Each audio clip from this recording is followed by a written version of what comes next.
up? Welcome back to our channel, The Virtual Wholesalers. Adam and I took a couple weeks off and went on vacation. It felt really good just to decompress, but we are back and we are ready to do this 2020. So today we wanted to talk to you about cold calling. So we know from experience that cold calling actually brings in some of the largest assignment fees that you will see in this business. We also know from experience that it's not that easy just to go out and hire a cold caller and make that money. So we have failed at this over and over again. And one day we finally looked at each other and we're like, what are we doing wrong? So we sat down, we broke it down, we came up with the system, and we have hired some badass cold callers and we are making some really good assignments with them. So we decided we wanted to share the knowledge that we have to help other people who are struggling with this. So we realized that there were 6 key pieces that we weren't doing or we were doing incorrectly that actually made us unsuccessful. So we want to share those with you so you don't make the same mistakes and you can turn around and actually hire good cold callers. It does work. There's so many people out there in the business doing this and they're crushing it. And now we want you to be able to do the same. Yeah, right now, cold calling, if you look in any Facebook group, anywhere online, I mean, people will be pumping up cold calling. It's probably the #1 lead source or lead gen for most people right now. Like Shannon said, it does bring in some of the largest assignments.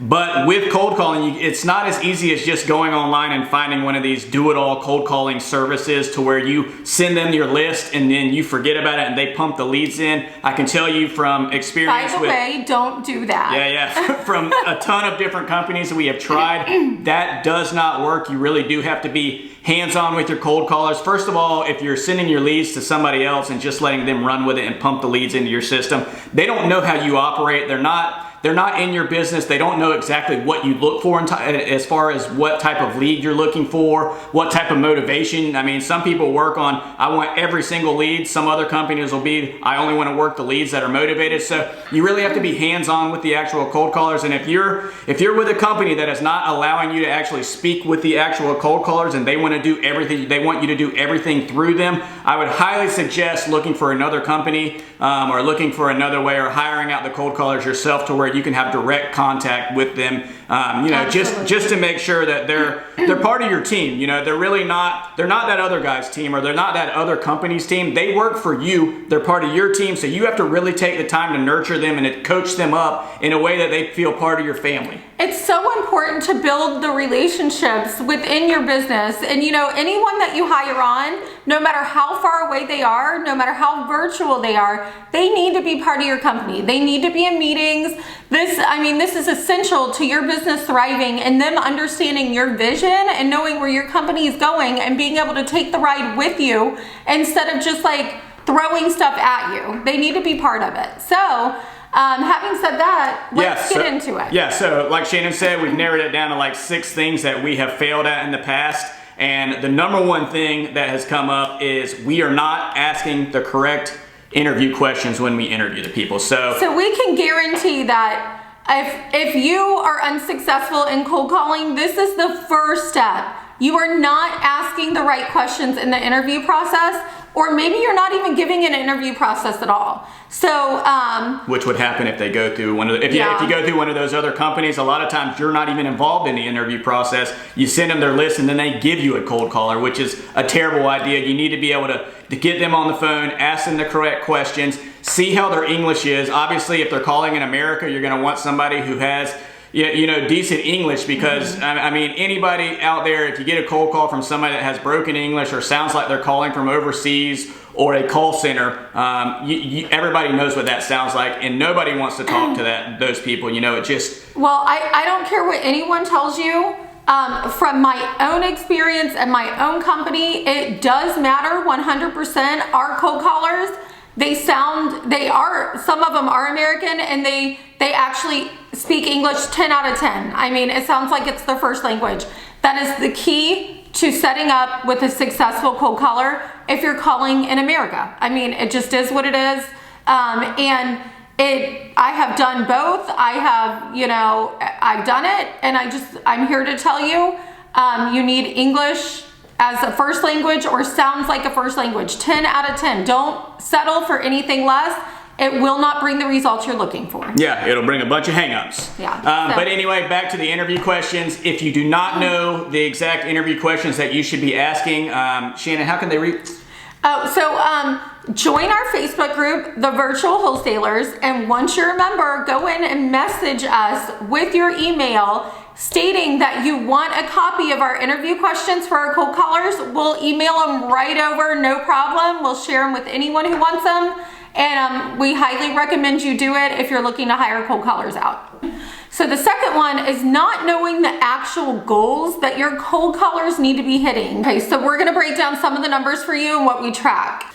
Yeah, so our cold callers, they dial out on a 7-line dialer. Obviously, if you are using a triple line dialer, these goals will be cut in half. But on a typical 8-hour shift, which is what we track, we track the total amount of daily contacts that they make. And usually our standard is 15 contacts per hour on a triple line dialer or 30 contacts per hour on a 7-line dialer. So we're looking for 240 contacts per day per caller. We also track the amount of leads that they push through. If our guys, which they dial on a 7-line dialer, we expect them to push through 16 leads per day. If you're on a triple line dialer, obviously you would cut it in half. It would just be 8 leads per day. But for us personally, we want 16 leads per caller per day to come over to our system.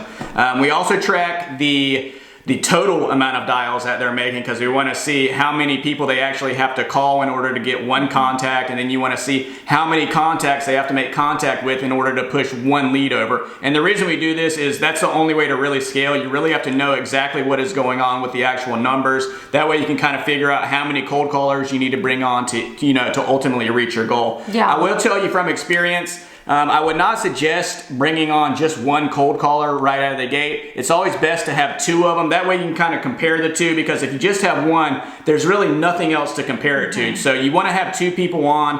That way you can kind of see exactly, if one guy's not making enough contacts or not pushing enough leads and this other guy over here is blowing through it, then there's something to address with somebody. Either one guy's pushing too many leads over, which is never the problem. You always want to talk to the guy that's really not pushing enough leads over. Also, another suggestion I would suggest is when you're first starting these cold callers out, rather than start them on an 8-hour shift, we always start them on a half-day shift.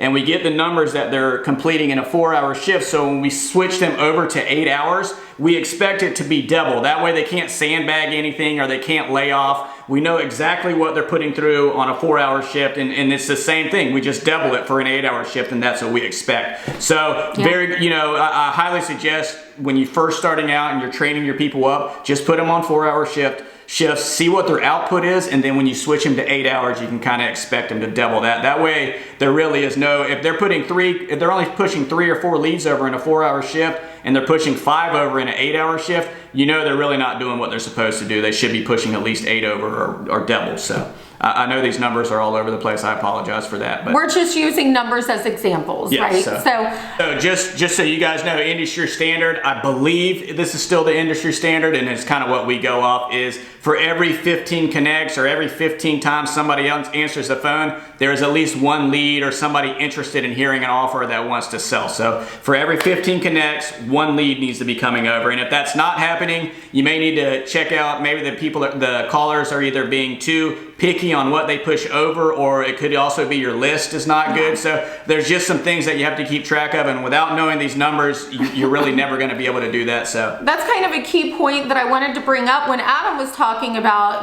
making sure you bring on 2 at a time. The good thing about that is they can work different lists, and if you see that one is underperforming and the other one isn't, you can switch them and put them on different lists to see if it's the list that's not performing or if it's the cold callers. We've done that several times. All right, so this kind of goes hand in hand with what we're just talking about, not keeping track of the actual metrics or the goals that these guys need to be hitting or these girls need to be hitting. Super important. You need to be tracking all of your numbers in order to figure out if something is working or it's not working. If you're just running this thing blind, not keeping track of anything, it's a surefire way to just throw money down the drain. And if you're going to do that, I can give you my address and you can just go ahead and send it to me rather than spend it on those cold callers. So what we do, we have a scorecard that Adam actually created a scorecard. He's our Excel guy over here, and so he created a scorecard for us, and our VA fills it in every day. Any dialer that you're using will have these reports, and they should be kept up with daily. So our VA goes in every day, fills out the scorecards, and we look at them daily just to see kind of what's going on and feel out, how the callers are performing. And then, then every Monday morning we have a meeting with the cold callers. We go over the numbers and we talk about the good and the bad and where we can improve. Also, I wanted to say, we're specifically right now talking about cold callers that are overseas or they're in a call center, but this also applies to you yourself. If you're actually the one picking the phone up and dialing, you should definitely be keeping track of your metrics and seeing, you need to know how many people you need to actually have pick up the phone in order to get a lead, and then you also need to know how many of those leads create a deal. So you know exactly, you know exactly what you need to be doing in your business in order to get a deal.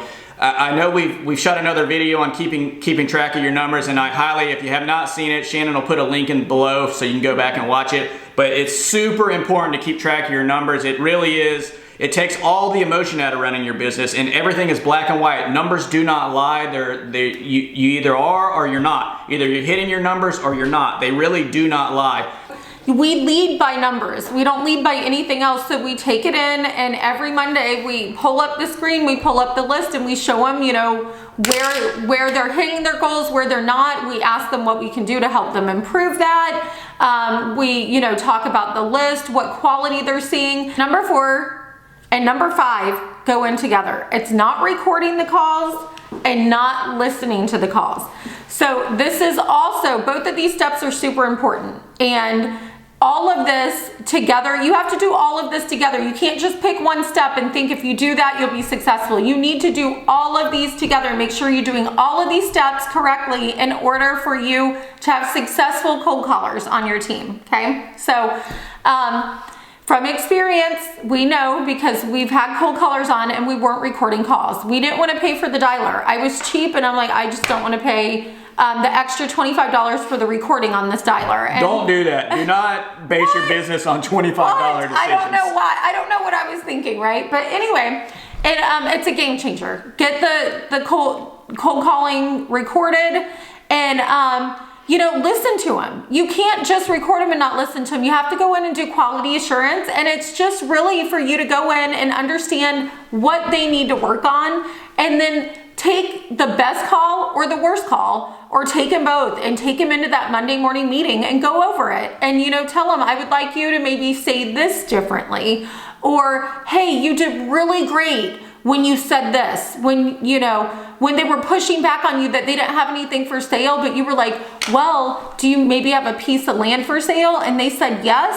That's where you really dominated that, So you need to give them the good and the bad of their conversations, work with them just like their team members, because they are, and that will really bring you very far, because in turn, you're actually training them. They're not wholesale real estate investors. So you really have to train them on what to listen for and what to say sometimes. They really need that extra guidance in that area. Yeah, I really agree with Shannon. I don't think that when you are listening to, obviously when you're recording the calls and listening to them, don't always bring up the negative in the call. Nobody wants to be led like that. I think it's much easier to tell somebody, look, you crushed this call, continue doing this, than to go at them and say, you were terrible at this call. So I think you should definitely find the good calls and really hone in on those and say, look, this call was awesome, please continue to do this, and then sprinkle in a little of the bad ones, like, look, this guy was not motivated, you didn't need to stay on the phone this long. Next time, just so you know, so you can save your own self some time, just get off the phone as soon as possible with those people. But definitely don't just be negative in your meetings. Nobody wants to work for a negative Nancy. It's terrible, and it's just anywhere in your business, for your whole team, don't only bring up the bad things. You really need to praise your team and really be a positive work environment. That's a whole nother video. Yeah, it totally is a whole nother video. Okay, and so number 6 is not holding weekly meetings to communicate and lead the cold calling team in the right direction. So we've kind of already gone over this. Super important to hold those meetings. Like we said, all these 6 together, you have to do them all, or stuff will fall through the cracks. So we know, because we've done it. We haven't done it. We didn't do it right, So now we're doing it right. We're seeing the results we've always wanted. We're seeing the results that everyone always talked about, and we were like, what? We never see that when we hire cold callers. What are we missing? So I know that this is what we were missing. And so I'm passionate about it because now I know I figured it out and it works, and so we really wanted to share it with you. So just like Shannon said, we have weekly meetings all the time with our team. We also have meetings in the middle of the week. If something needs to be addressed in the middle of the week, we will go ahead and jump on a call with these guys. Don't be afraid to hop on a call. We also are on a Skype chat with all of our guys. We have personal conversations and we shoot emojis to each other. The guys are, they're normal, man. They're real humans living in another country, but they're actually just like you and I. They're just normal guys and they just want to make a living. And there's no reason to berate these guys or treat them like they're any lower than you are just because they're quote unquote cold callers. These guys they're vital to your company. I mean, they're your lead source. They're pumping in a bunch of leads that could potentially make you a ton of money. So do not treat them bad. You really need to treat them with respect. You need to make them feel like they're part of your family. We also give out bonuses for any leads that come over that we close. We give out Christmas bonuses. We give them days off in their own country. If they're celebrating something in their own country, we let them go ahead and take the day off. Obviously, they go on vacations when they want, as long as they tell us, we treat them just like we would treat anybody sitting right here in our own office. But we don't have an office. I don't know why I said office. Right here in our own company. We treat them just like they're our family. I really do like the guys. So yeah, what Adam said about, having communication with them. So the best way to have communication with someone that, we run a virtual company. So even our employees that live in Jacksonville, we do all of our communication over Skype. It's hilarious. So we're constantly using Skype chat. We do, video calls over Skype and talk. So all of this is done over Skype. It's a great tool. We talk to the cold callers all the time, all throughout the day. Every time they get a lead, they have to push like a notification over for us. And they put it in the Skype chat, and all the cold callers, the entire team is on one chat, and we all talk back and forth the entire shift, no matter who's on. We're constantly sending, like if they send a lot of good leads over, we'll send emojis over saying like you're crushing it with cans crushing, and so just like keep that communication open. Keep the work environment light. Yeah, light, airy, and fun, because they're over there dealing with some crap that you personally don't want to deal with, and that's why you're hiring them, right? So anyway, keep it light, keep it fun, but keep it buttoned up with numbers and meetings so you can actually. I think that's key. I think really, keeping track of your metrics, watching your numbers, and holding weekly meetings to coach, get better, work out your processes, figuring out what is working, what's not working. If they need help in certain areas, we always ask them, are there any objections that come up that you guys need help overcoming? Or is there anything that we can do on our end to make your life easier? We're constantly working with them and making them, they are part of our process, they're part of our system. So we want to talk to them, and if there's anything that we can refine or make more efficient, we do it right then and there. We do not waste time. Our whole team environment is, we're all in this together. Let's make this as easy as possible for all of us to be successful. All right, guys, I hope this video added some value to your life. I do want to let you know that we have started our own cold calling company. It is called Real Talk. If you have any questions or you're looking to bring on your own cold callers and you would like to speak with us about our process and how we run things on our own company, please feel free to reach out. The benefits of our company, the number one benefit is all of our callers speak a 10 out of 10 English, which is super key in this. We also provide you with our metrics, our scorecards to keep track of everything. Our number one cold caller from our team will actually sit with your cold caller and train them up. All right, guys, that'll do it for today. If you have not already subscribed, please hit the subscribe button. We put out content every single week except for the last 2 weeks of the year. We usually take vacation on that time, which is what we just did. But yeah, if you have not subscribed, like I said, please hit the subscribe button. We put out weekly content. And if you like the video or it added any value to your life, please hit the like button. It will really help us out. Anyway, you guys crush it this week, and we will see you next week. Bye.